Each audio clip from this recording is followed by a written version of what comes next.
Transmettre est sa passion. La rigueur avec laquelle elle exerce ce métier a fait d'elle une pièce incontournable de son lycée. Mesdames, Messieurs, bonjour et merci de nous renouveler votre confiance dans le cadre de cette émission de Femmes au contrôle. Aujourd'hui, Femmes au contrôle déroule le tapis rouge à Madame Sidonie Ngancha, surveillante générale en service au lycée de Makepe.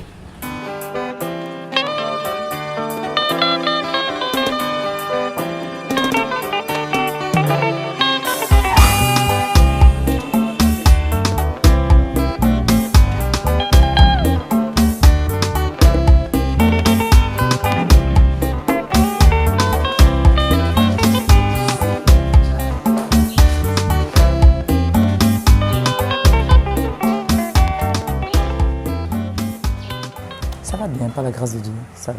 Vous êtes une maman, vous êtes une enseignante, Oui, vous êtes une assistante pasteur exactement. et également vous êtes surveillante générale. C'est cela. Et quel est le programme de la journée? Voilà, depuis tout petit matin, Oui, quand je me réveille, généralement je me réveille dans les 3h, 4h, parfois un peu moins, un peu plus tôt, 2h, ça dépend. Et à mon réveil, j'ai un moment personnel avec Dieu, ça s'appelle la dévotion matinale. Et après ce moment, depuis janvier, je prépare des voices de méditation matinale. Ça, c'est ce que Dieu a déposé dans mon cœur, que je balance à mes contacts. Généralement, ça me prend dans les 1 heure un peu plus. Et vers 5h30, quand j'ai terminé, je réveille ma petite famille et nous avons un moment familial, donc un moment de dévotion familiale. Et après ce moment, je m'apprête et je me dirige vers le lycée. Parce qu'en principe, je dois être au lycée dans les 6h30. 6h30. Et déjà, la prière a été faite.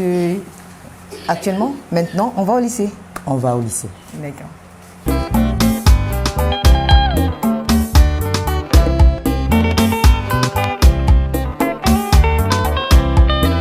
La chose du matin, être au portail pour accueillir les élèves, veiller à ce qu'ils se nettoient les mains, de l'eau courante, les thermoflashés, ça c'est obligatoire. Veiller à ce que chacun d'eux ait son cache-nez, voilà, et qu'il le porte véritablement. Et puis, comme on est toujours dans la rentrée scolaire, parce qu'on est là à la 2e semaine, il y a des nouveaux qui arrivent, ils ne maîtrisent pas forcément les classes, surtout parce qu'il y a des nouvelles répartitions qui ont été faites. Donc, on a dû subdiviser les classes en 2, 3. Ça fait que c'est des nouvelles étiquettes aux portes puisqu'on doit observer le système de mi-temps. Donc il y a une partie, il y a des élèves qui viennent en matinée et puis il y a d'autres qui viennent en après-midi. Donc on doit être au portail pour pouvoir les diriger, pour pouvoir les orienter. Donc voilà la priorité le matin. Ensuite? Donc après cela, je reviens au bureau. Je peux recevoir des élèves, je peux recevoir des parents. Et parfois, je peux aller dans les salles de classe. Je fais la ronde dans les salles de classe pour savoir si tout se passe bien dans les salles de classe.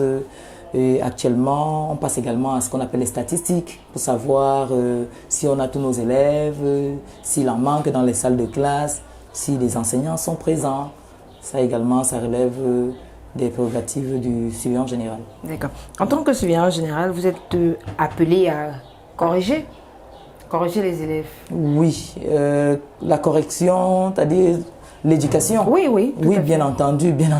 Quand l'élève a commis une faute, quand l'élève a été indiscipliné, bien sûr, il y a la répression.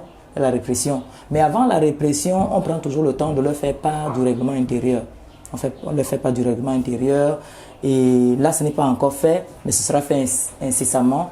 On va leur distribuer un extrait du règlement intérieur. Donc chacun d'eux aura à sa possession un extrait du règlement intérieur pour que, comme on le dit, nul n'ignore la loi, que personne ne puisse ignorer la loi. Donc on leur fait savoir les différentes sanctions avec, les différentes, les cas d'indiscipline avec les sanctions qui vont avec. Et à quel moment vous vous rendez compte qu'ici, il faut sévèrement punir un enfant? Bon, il y a des cas de récidive. Je vais prendre un exemple très simple. Un enfant qui n'a pas fait ses devoirs.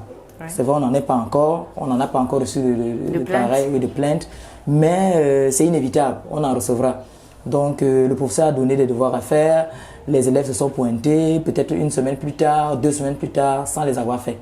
C'est porté à notre attention Et généralement, on peut donner une petite corvée, une petite punition, et puis on observe. Donc quand il récidive, c'est-à-dire 2, 3 fois, c'est la même erreur, le même cas d'indiscipline, cette fois-là, on convoque les parents. On passe à la convocation des parents pour que les parents soient informés des incartades de leur progéniture à l'établissement. Parce que parfois, à la maison, les enfants semblent être des anges, mais au lycée, c'est tout le contraire. C'est tout le contraire. Et là, quand je parle des devoirs non faits, c'est les moindres des mots. Parce qu'il y a de plus graves. Il y a des agressions sur leurs camarades, des agressions sur le personnel enseignant, des agressions même sur les responsables administratifs. On en voit de toutes les couleurs vraiment avec ces enfants. Donc, en fait, c'est au cas par cas. C'est au cas par cas. L'enfant qui a fauté, on convoque le parent. Et s'il a récidivé après la convocation des parents, on le traduit en conseil de discipline. D'accord. Et le conseil de discipline donc siège et décide. D'accord. Il y a quelques mois dans un autre lycée, il y a exactement 1 an et quelques mois, dans un autre lycée de la capitale, on a eu le cas d'un enfant qui a froidement assassiné son camarade de classe. Oui. Ici, dans votre lycée, en tant que surveillante générale, quelles sont les dispositions que vous avez prises pour que ce genre de scène n'arrive pas dans votre lycée? Bon, déjà, je me souviens très bien de cet épisode. C'était justement au lycée de Deido. Oui. Notre élève Blériot qui est parti, assassiné par son camarade. Et il me souvient que c'était au sujet d'un téléphone portable. Justement, le téléphone portable est interdit dans l'enceinte de l'établissement. Et on y veille. On y veille. C'est-à-dire, le matin, quand ils arrivent, on procède à la fouille systématique, pour se rassurer que dans leur sac, ils n'ont pas de téléphone avec eux. Maintenant, pendant qu'ils sont installés dans les salles de classe, il y a toujours, j'ai parlé tout à l'heure, la ronde que nous faisons, nous les surveillants généraux, mais également les surveillants de secteur, parce qu'on travaille également en collaboration avec les surveillants de secteur. Donc chaque surveillant général va s'adresser à ses élèves et leur parle encore et encore pour les conscientiser. Parce que justement, les violences ont plusieurs sources. Il y en a qui partent de chez eux, bon, n'ayant peut-être pas mangé. Alors vous pouvez imaginer que quand ils viennent, ils sont un peu sur le qui-vive, prêts à réagir, comme un lion rugissant. Donc on leur parle encore et encore et savoir comment contenir également leurs émotions. Et on leur dit toujours qu'en cas de problème, parce que généralement cette violence surgit également lorsqu'il y a des petits conflits entre eux. Donc on leur fait savoir qu'ils n'ont pas à se rendre justice. Donc s'il y a une situation, s'il y a un conflit, toujours se référer au surveillant de secteur qui est généralement plus proche d'eux et ensuite au surveillant général. Maintenant, quand un enfant subit une pression d'un enseignant, comment vous gérez ça? Oui, ça, il y a des cas. Il y a des cas qui sont portés à notre connaissance. Je parlais par exemple des cas de harcèlement. Oui. Ça existe dans les établissements. Tout à fait. Et généralement, on encourage les élèves filles, donc on encourage les élèves à pouvoir s'ouvrir. Les conseillères d'orientation sont là, le service d'orientation. Donc elles sont interpellées à aller là-bas et à leur faire part de ce par quoi elles passent, de leur faire part de ce harcèlement sexuel-là. Et généralement, l'enseignant est interpellé. Il y a eu des cas ici, je ne vais pas citer le nom, je vais garder l'anonymat. Il y a eu des cas où l'enseignant, il était vacataire, a carrément perdu son poste. Donc, il a carrément perdu son poste d'enseignant parce qu'on s'est rendu compte que les élèves filles souffraient carrément avec lui. Donc, c'était harcèlement sur harcèlement. Et c'était pas qu'une seule fille. Aujourd'hui, c'était l'élève qui en pâtit, demain c'est une autre. Et puis, c'est un peu comme s'il faisait carrément tout le tour. Et on ne pouvait pas tolérer ça. Comment fait-on pour être surveillant général? Comment est-ce qu'on fait pour être surveillant général? Pour vous dire vrai, je ne saurais vraiment trop quoi répondre. Parce que je n'ai pas fait grand-chose pour l'être. J'ai juste fait mon travail. C'est vrai que je suis sorti de l'école normale. Mon premier poste d'affectation, c'était au lycée de Bafan en 2001. Et j'ai été enseignante pratiquement pendant, on va dire, 8 années, comme cela. Et par la suite, Dieu m'a fait grâce. Et non, un peu plus d'ailleurs. Parce que je suis en 2001 Et puis c'est en 2013 que je reçois ma promotion en tant que surveillant général. Donc ça fait carrément 12 années. Donc j'ai rien fait pour cela, si ce n'est de prier, parce que je suis très croyante et pasteur de mon état. Donc j'ai prié pour demander à Dieu qu'il m'accorde la promotion. Et c'est comme cela qu'un beau jour, la promotion est arrivée. Je sais qu'il y en a qui sont même mes aînés dans la profession, qui n'ont pas reçu de poste de nomination et autres, de poste de responsable. Je ne dirais pas que j'ai fait quelque chose de particulier. Un surveillant général est nommé par qui? Le surveillant général est nommé par le ministre. D'accord. Le ministre des enseignements secondaires. Et aujourd'hui, si vous aviez un mot à adresser à toute cette personne qui voudrait se lancer dans le métier d'enseignant, parce qu'à la base, vous êtes une enseignante? À la base, je suis enseignante, professeur d'anglais et de français, professeur bilingue. D'accord. Quel sera votre message pour cette personne, ces jeunes dames, ces jeunes filles qui veulent certainement se lancer dans le métier de l'enseignement? Je crois que tout est question d'abord de vocation. Parce que si je prends mon cas, depuis toute petite déjà, j'aimais l'enseignement. J'ai commencé, je veux dire, dans l'église. Oui. Vous avez certainement entendu parler des monitrices d'école du dimanche. Donc toute petite déjà, j'étais monitrice. Donc j'aimais transmettre le savoir, ce que je savais, la connaissance ou les connaissances que j'avais, j'aimais bien les transmettre. Et c'est comme cela que, en grandissant, cette vocation-là s'est confirmée en moi. Et puis j'ai opté pour être enseignante. Et lorsque j'ai appris que le concours de l'école normale était lancé, après ma licence, parce que j'ai fait mon cycle de licence à l'université de Caen, donc après cette licence-là, j'ai donc postulé à ce concours pour l'école normale. Et par la grâce de Dieu, je l'ai obtenu. Et après 2 ans de formation, j'en suis sorti.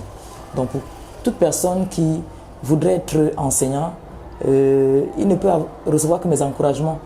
C'est une profession vraiment très noble, très noble. C'est vrai, d'aucuns ne trouvent pas très gratifiante côté salaire, mais je vous assure, je n'ai pas grand-chose à envier aux magistrats, je n'ai pas grand-chose à envier aux inspecteurs d'impôts et autres. Non, pas vraiment. Je suis fier d'être enseignante et je rends grâce à Dieu tous les jours d'être enseignante parce que je suis en contact avec les élèves et par la grâce de Dieu, je moule des vies. Je moule des vies et je crois, nous le savons tous, toutes ces personnes-là, à quelque poste que ce soit, sont passées entre les mains des enseignants. Ils ont été bâtis, ils ont été moulés, ils ont été éduqués par des enseignants. Quelles sont les difficultés que vous rencontrez, en tant qu'enseignante et de 2 en tant que surveillante générale? Bien, en tant qu'enseignante, vous savez, les élèves ne sont pas faciles. Les élèves ne sont vraiment pas faciles. Dans les salles de classe, vous avez beau enseigner, parfois vous trouvez des élèves qui ont un peu comme la tête dure. Je n'ai pas envie de dire qu'ils sont bêtes, donc je ne dirais pas ça. Ils sont un peu durs d'entendement, donc il faudrait trouver des stratégies pour que son enseignement passe véritablement. Et un enseignant digne de ce nom n'est satisfait que lorsqu'il a réussi à transmettre le savoir. C'est vrai qu'il y en a qui n'ont pas la conscience professionnelle et qui, pour peu qu'ils sont entrés dans la salle de classe, ont fait peut-être 1 heure de cours, en ressortent et puis ils ne se gênent pas de savoir est-ce que les élèves ont reçu, est-ce qu'ils ont compris, est-ce que le message est passé. Encore que certains ne dispensent pas complètement les 1 heure de cours.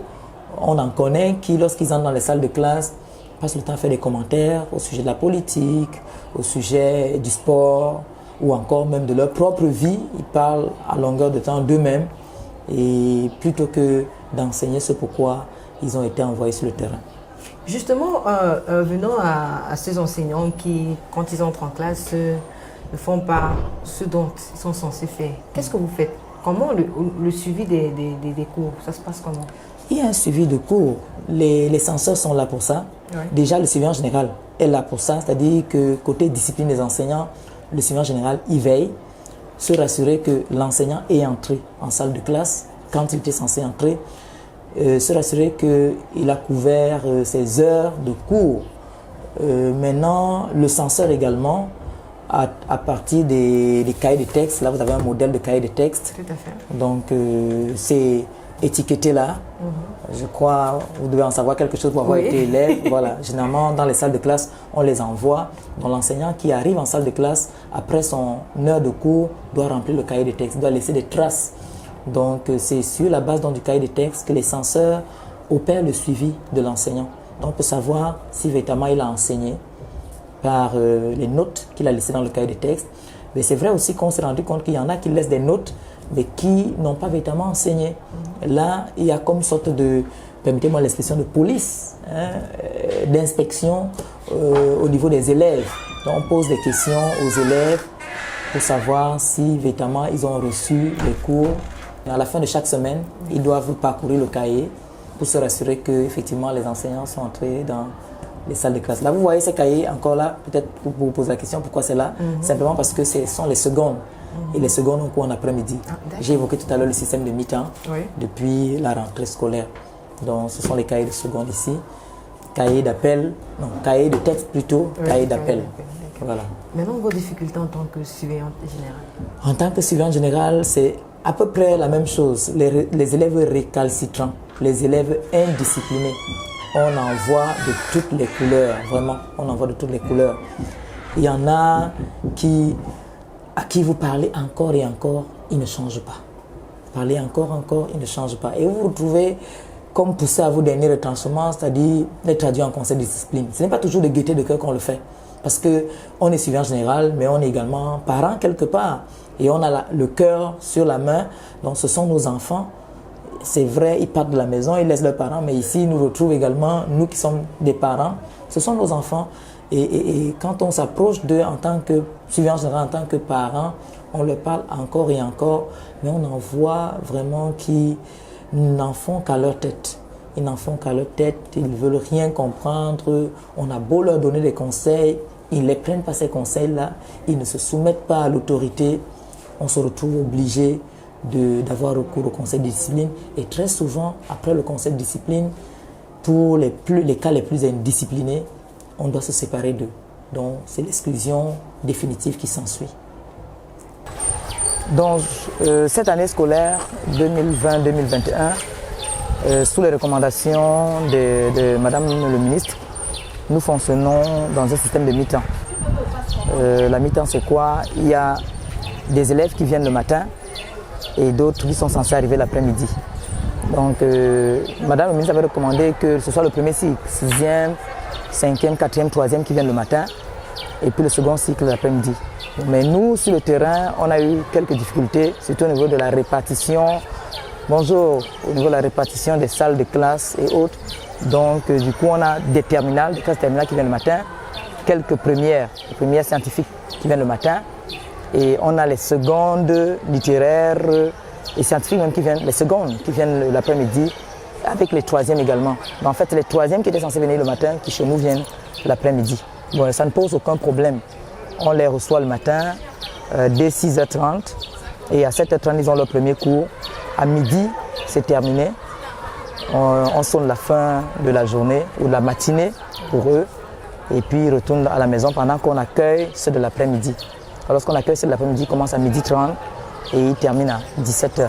Donc ça veut dire que les récréations ont été annulées? Les récréations, on n'en a pas de manière vraiment formelle. On n'en a pas de manière formelle, un peu comme par le passé où à 10h15 on s'arrêtait et puis on avait 15 minutes de pause et puis à 13h45, non, on ne l'a plus. On n'a plus ces pauses-là. Mais seulement entre les heures de cours, il y a quelques minutes pour ceux-là qui voudraient bien aller s'acheter quelque chose à manger à la cantine. Mais on a donné des recommandations, des instructions fermes à tous les élèves de pouvoir partir de chez eux, chacun avec son goûter. Donc, il y en a qui viennent avec leur goûter, il y en a avec leur gamelle, qui viennent avec leur eau. Et sur place, en salle de classe, ils peuvent consommer cela. Donc, les personnes qui vendaient au lycée, du coup, sont pénalisées? Oui, forcément, elles sont pénalisées. Elles sont pénalisées à cause de la Covid-19. Et avec toutes ces dispositions, est-ce que vous vous en sortez véritablement? On est à la, on va dire, deuxième semaine de l'implémentation. C'est vrai qu'après le confinement, après les 3 mois de confinement, on était revenu pour 1 mois de cours en juin. Et on avait expérimenté ce système de mi-temps-là. Et donc, ce n'est pas vraiment complètement nouveau. Mais ce sera la première fois qu'on parte vraiment sur toute l'année scolaire. On s'y habitue. C'est vrai que ce n'est pas aisé, ce n'est pas facile, surtout pour nous les responsables. Parce que jusqu'ici, nous venons tôt le matin et on doit attendre la fin de la journée, 17h, pour pouvoir retourner chacun chez soi. Est-ce que l'effectif de 50 élèves par classe est véritablement respecté dans votre lycée? L'effectif est respecté. Ça, vous avez ma parole, l'effectif est respecté. Là, tout à l'heure, vous m'avez vu travailler avec la secrétaire. J'apprêtais les statistiques. Donc, chaque matin et chaque après-midi, on apprête les statistiques pour savoir combien d'élèves étaient attendus et combien sont effectivement présents. Donc, si on fait le tour, là, vous verrez que devant les salles de classe, les listes sont déjà affichées. Les listes sont affichées et vous pouvez consulter. Il n'y a pas plus de 50. Il n'y a pas plus de 50. C'est pour ça, justement, que les classes ont été subdivisées. Donc, une classe, peut dire, à tout hasard, de seconde A4 allemande, on verra seconde A4 allemande A, seconde A4 allemande B. Ou alors une troisième espagnole, par exemple 3. L'année dernière, il n'y avait qu'une seule troisième espagnole 3. Donc cette année, on verra 3, troisième espagnole 3. Donc la troisième espagnole 3A, la B et la C. Donc du coup, c'est respecté. Merci. Les effectifs de pas plus de 50 par salle.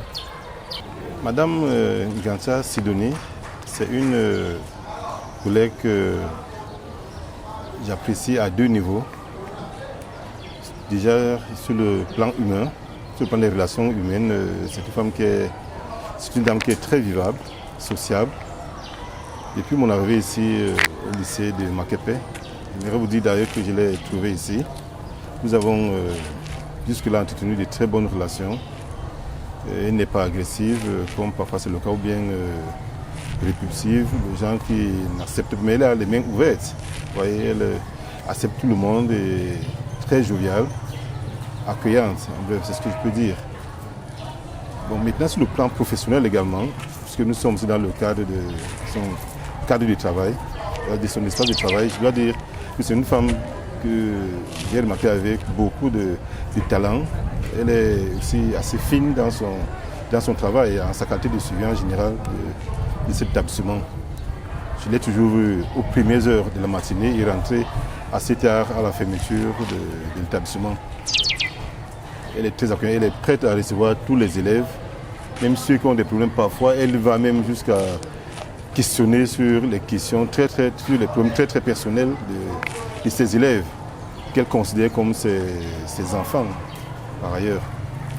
Donc je crois peut-être que je n'aurai pas le vocabulaire suffisant pour vous exprimer, pour vous dire en vérité ce qu'elle est, parce que si je devais détailler tout, ça nous prendrait des journées. Je suis mère au foyer et je suis pasteur. Donc je l'ai dit, je pense que les enfants doivent être éduqués selon le Seigneur.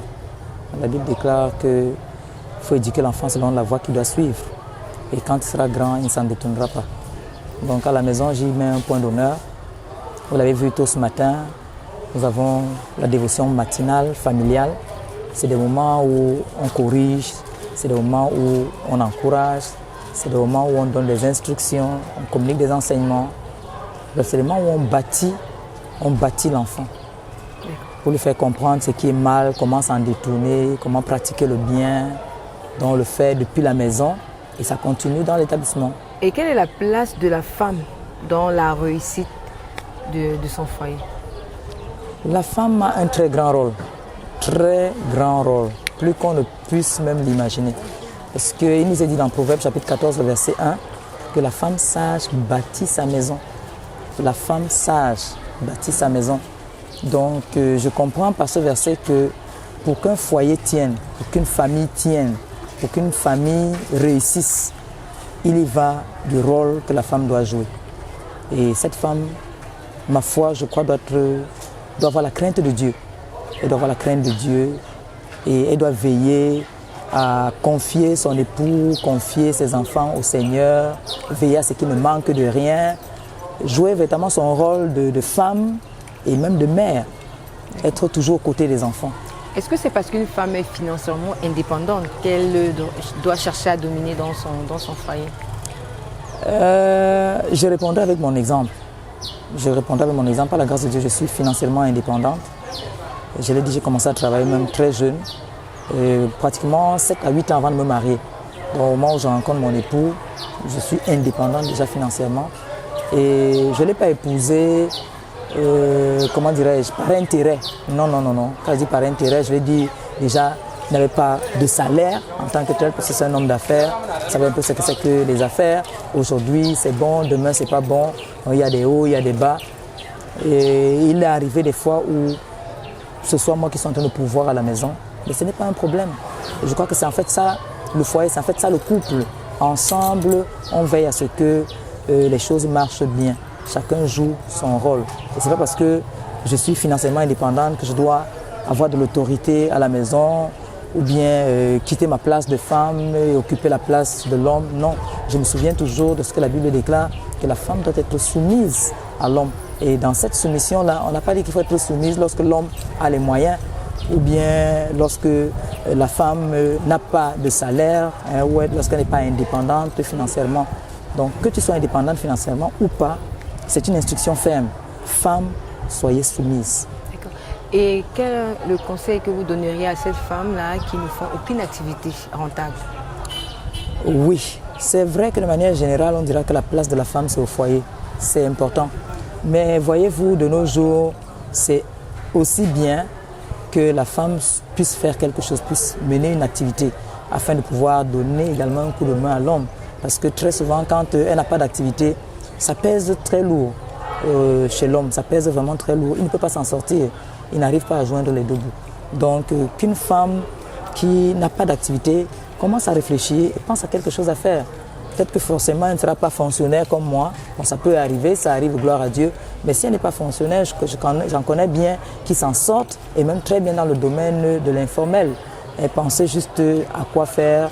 Bon, si c'est une personne qui sait prier, pourquoi pas demander à Dieu l'orientation nécessaire? Parce que ce n'est pas l'homme qui marche de diriger ses pas.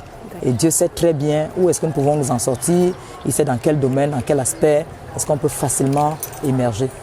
Merci, nous sommes arrivés au terme de cette émission. Merci de nous avoir ouvert les portes de chez vous.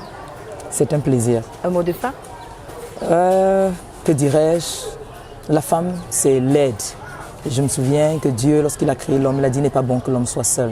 Il a dit « je lui ferai une aide qui lui soit semblable ». Donc je vais lancer cet avis-là, je vais interpeller cette interpellation-là à l'endroit des femmes, leur disant « ne croisez pas les bras ».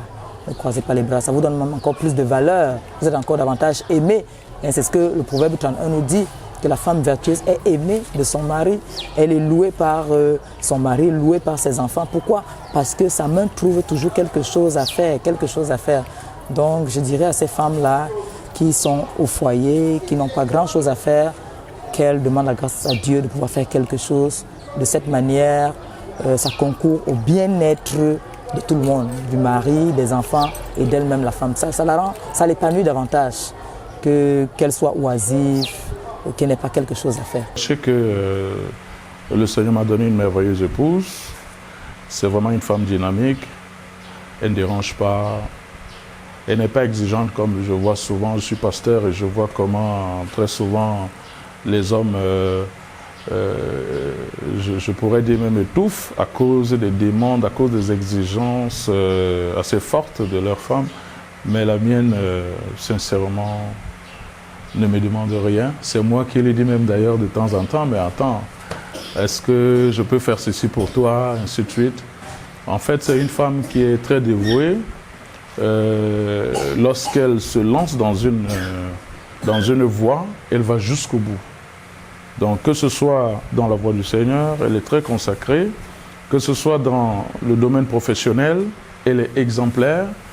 Alors là, ce n'est pas des choses que je dis parce que c'est mon épouse, parce que j'écoute aussi ce qui s'est dit dans son entourage, quand je me rends dans son établissement, et quand il y a des avantages accordés à certaines personnes, elle est la première d'ailleurs. Elle est la première, elle est toujours disponible quand on a besoin d'elle, elle est là. Et c'est quelqu'un qui veut toujours apprendre quelque chose de nouveau, qui veut toujours avancer, qui veut toujours découvrir. Donc voilà, elle aime l'ordre, elle aime la propreté. Je suis vraiment comblé depuis le 16 août 2008. C'est le jour de notre mariage. Donc voilà, j'ai pas de problème. On n'a pas encore eu à nous chamailler. On se met là, n'est-ce pas, face à face. Je suis sûr que les enfants n'ont pas encore eu à nous voir dans ce genre de scène. Hein, parce que c'est une personne aussi qui a pesé. C'est une personne vraiment qui est charmante en tout cas. Elle a tout pour être aimée. Et je n'ai jamais cessé de l'aimer. Voilà. Pour ma maman, c'est une femme extraordinaire. C'est vraiment une femme, une maman exemplaire. Parce que depuis que je suis avec elle, elle nous comble de bonheur, quoi. Chaque matin, elle se rassure qu'on a pris notre petit déjeuner. Et quand on prend le petit déjeuner, elle dit encore merci. Au lieu que l'enfant dise merci, c'est la maman qui dit encore merci. Ça fait un plaisir pour moi, et ainsi de suite. Donc, c'est vraiment une maman extraordinaire. Il faut des mamans, c'est que bon, elle aime quand tout est bien fait. Donc, elle aime quand on fait les choses à l'heure, à temps. Maman, c'est une femme aimable et très travailleuse. Elle est toujours en train de courir, toujours pressée. En fait, quand elle fait quelque chose, elle s'empresse et puis ça te donne aussi l'envie de travailler. Et ensuite, ce que je peux dire, c'est que quand elle prêche la parole, tu as envie d'écouter, tu as soif d'écouter, tu vas écouter davantage en fait. Et quand tu sors de là, tu sors étant béni. En fait, elle est légèrement sévère. Je peux dire sévère, pas méchante, mais légèrement sévère parce que toutes les mamans sont comme ça, dures pour que l'enfant puisse grandir. Je dis, parfois elle me gronde parce que je fais les erreurs. Elle est légèrement sévère, légèrement. Mais... Bien, monsieur, nous sommes arrivés au terme de cette autre émission de Femmes au contrôle. Nous espérons que vous avez apprécié. N'oubliez pas, nos programmes sont en continu sur www.refletdafrique TV et sur nos pages Facebook et YouTube. Retrouvons-nous la semaine prochaine pour une nouvelle aventure de Femmes au contrôle.